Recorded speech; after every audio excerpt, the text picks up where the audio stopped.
যারা মোবাইল ফোনের নেশার থেকে বাঁচতে চান, আমি আজকে ছোট্ট একটা দোয়া শিখাই দিচ্ছি। এই দোয়াটা বেশি বেশি পাঠ করবেন। হতে পারে আপনাকে মোবাইল ফোনের নেশার থেকে বাঁচাই দিতে পারে একজন। বলেন সবাই, তিনি কে?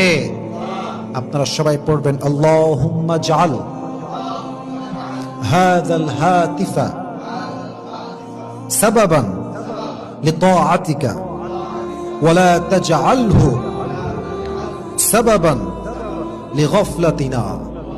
পড়েন সবাই আমিন।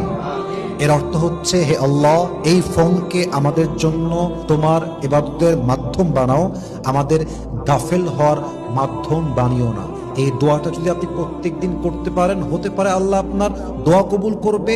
এই যে রিলসের আসক্তি, টিকটকের আসক্তি, সারা দিন টাইম ওয়েস্টের যে একটা আসক্ত হয়ে গেছেন আপনি, এই গুনাহ থেকে, এই অন্যায় থেকে আপনাকে বাঁচাতে পারে একজন। বলেন সবাই, তিনি কে?